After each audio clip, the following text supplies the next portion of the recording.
द्वापर युग में भी मिलता है। महादेव और महादेवी ने बुढ़ेश्वर महादेव मंदिर के पास बैठकर महाभारत का युद्ध देखा था। बर्फ पड़ती थी कि हमारे गोड्डे उसमें डूब जाते थे नीचे, तो अब इतनी आती है। तो एक काना राजा था, उसको एक आंख से दिखाई नहीं देता था। उन्होंने कहा कि मैं अपने भाई के पास जाऊंगी, तो उनकी डोली यहाँ से गई ऊपर। फिर ऊपर उन्होंने अपने भाई से वो मिले, और उसके बाद जब उनकी डोली जा रही थी ना, तो उन्होंने पालकी से छलांग लगा दी थी नीचे, और वो भी देवी शक्ति में विलीन हो गई। और बहन जाएंगी और जो नीचे जाने उस पर छलांग लगाई दी। तो गाइज मैं अब आपको ना देवते की कहानी बताती हूँ। मतलब ऐसा नहीं कि कुछ सालों, कुछ कई वर्षों पहले से तो है ही, मतलब इसका वर्णन हमें द्वापर युग में भी मिलता है। महादेव और महादेवी ने बुढ़ेश्वर महादेव मंदिर के पास बैठकर महाभारत का युद्ध देखा था, तो तब से इस मंदिर की बहुत मान्यता है। और आज भी ऐसा कहा जाता है कि महादेव और महादेवी साक्षात यहाँ पर बैठे हुए हैं। बस हम लोग कलयुगी मानव है, तो हम उनको देख नहीं सकते। तो आप जो ये शिवलिंग देख रहे हो ना यहाँ पर, इसके बारे में मैं आपको बीच बीच में कहानी में बताती रहूँगी। अभी गया ना रास्ते में, तो मैं कंटिन्यू बोल नहीं सकती हूँ, मैं इनसे आगे चल के बताती हूँ।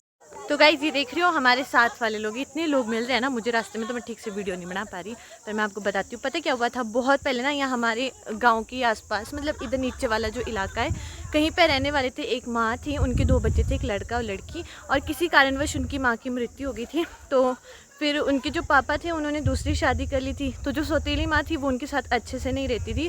तो आप जो ये देख रहे हो ना इधर धार, कुआकधार, हम इस जगह कुआकधार बोलते हैं। और जो हमारे आसपास के लोग हैं ना, वो सब अभी भी यहाँ पे पशु को चुगाने के लिए आते हैं, और पहले भी आते थे। तो वो दोनों भाई बहन जैसे यहाँ पे आते थे तो पशु को चुगाते थे। तो एक टाइम ऐसा हुआ कि यहाँ पे बहुत ज़्यादा बर्फ़ पड़ी हुई थी। एक्चुअली ना बहुत सालों तक भी काफ़ी बर्फ़ पड़ती थी, लेकिन अब के टाइम में काफ़ी कम होगी।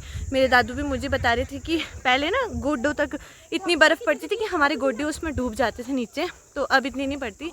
तो उस टाइम जब वो पशु को चुगाने के लिए यहाँ पे आए, और उनका ना एक बेल गुम हो गया, वो घर वापस चले गए। तो जो उनकी सौतेली माँ थी, उन्होंने कहा कि जाओ और जा करके बेल को घर लेकर आओ। तो फिर भेज दिया उनको। बर्फ़ पड़ी हुई थी, ठंडी थी उस टाइम बहुत ज़्यादा। तो वो इधर पहाड़ों में आए। जो अभी मैंने आपको नीचे शिवलिंग दिखाया था ना, जहाँ जहाँ शिवलिंग बने हैं ना चलते हुए, वहाँ पे उन्होंने बैठकर आराम किया था, तो इसलिए वहाँ पे शिवलिंग बने हैं। तो ये वो जगह है। फिर उसके बाद उनको पूरी धार में कहीं नहीं मिले, उन्होंने सारी जगह ढूंढे। फिर चोटी पे जहाँ पे शिवलिंग बना हुआ मंदिर है, तो वो वहाँ पे गए, और फिर उन्होंने वहाँ पे देखा जो उनका बेल था ना, वो बर्फ़ बन चुका था, मतलब मृत हो गया था, वो मर गया था, बर्फ़ में जम चुका था।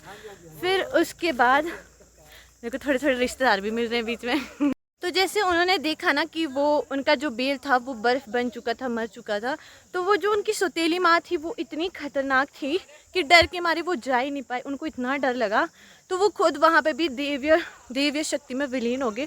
तो जो आप वहाँ पे नीचे नंदी बेल है ना, जहाँ वहाँ पे आप एक पत्थर जैसा दिखोगे काला काला, तो ऐसा कहते हैं, मैंने अपने दादू से सुना है कि वो वही हैं जो भाई थे, वो उस रूप में बन गए हैं वहाँ पर।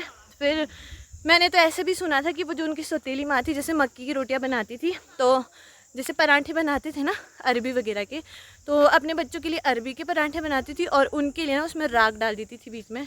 मतलब कि कुल मिला के उनको इतना ज़्यादा प्रताड़ित दुखी करती थी ना, तो उसको जो वो बेटा था उनका, तो उसको इतना डर लगा और वो अपने घर वापस गए नहीं, तो वो यहाँ पे देवी शक्ति में विलीन हो गए।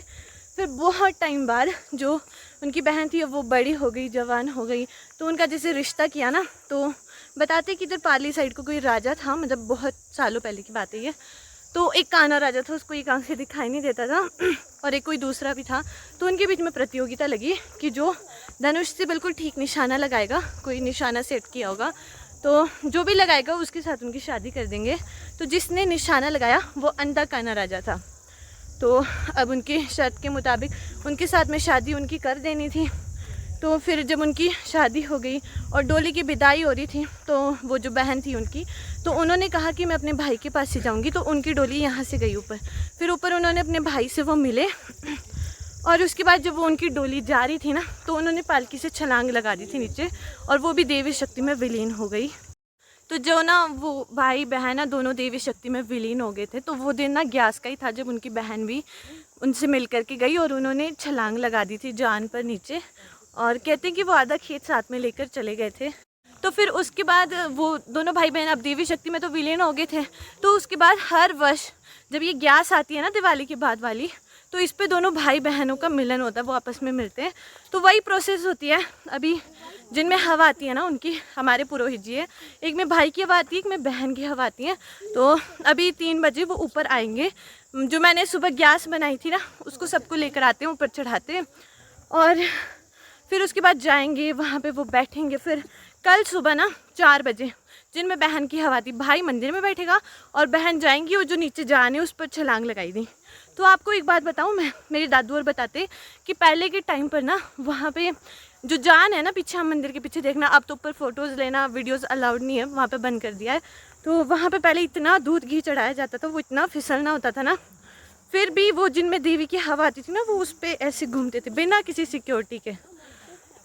फिर वो वहाँ पे जान पे जो प्रणाम मतलब उस पर घूम के देवी आ जाती है, उसके बाद वो अंदर मंदिर में आती है और अपने भाई से गले मिलते हैं। तो ये सारी प्रोसेस होती है। और उसके बाद जब वो नीचे आते हैं ना, तो हमारे ऐसे बोलते हैं कि जो वो मैंने ग्यास लिखी थी ना, देवता जी के आने से पहले उसको मिटाना होता है। ये रूल नियम बना हुआ है और हम मिटा भी देते हैं, हमारे गाँव में सब लिखते हैं और वो देवता जी के आने से पहले उसको मिटा देते हैं। तो आप लोगों को एक बात बताऊँ, पहले के टाइम पर ऐसा होता था, मतलब आज के टाइम पर तो मैंने इतना नहीं देखा, पहले के टाइम ऐसे बोलती थी कि जब देवी ना सुबह 4 बजे वहाँ पर छलांग लगाने जाती थी, तो जो इलाका मंदिर के पास से दिखता था ना दूर दूर तक, वहाँ तक किसी के भी घर में कोई लाइट कोई रोशनी नहीं जली होती थी। लेकिन अगर किसी के घर में गलती से भी जली होती थी तो ऐसा बोलते कि उनके घर का ना विनाश हो जाता था। बट आज के टाइम में इतना कुछ देखने के लिए नहीं मिलता है। तो गाइस, ये जो भुरेश्वर महादेव मंदिर का स्थान है ना, कोई साधारण स्थान नहीं है, बहुत शक्तिशाली है।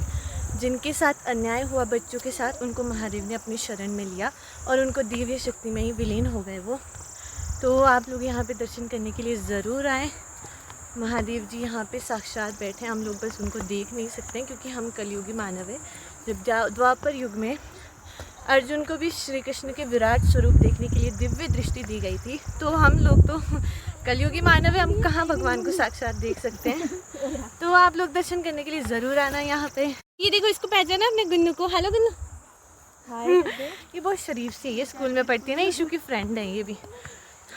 आप लोग ये जो ऐसे पत्थर देख रहे हो ना यहाँ पे, ऐसा कुछ भी यहाँ पे रिवाज नहीं है बनाने का। रेणुका जी या चूड़धार जाते हैं ना, तो वहाँ पे तो इस तरह का बनाने का कुछ है भी, लेकिन यहाँ पे नहीं है। लेकिन किसी एक आदमी ने बनाया होगा तो लोगों ने ऐसे देख देख के बनाना शुरू कर दिया, लेकिन यहाँ पे ऐसा कुछ नहीं बनाते हैं।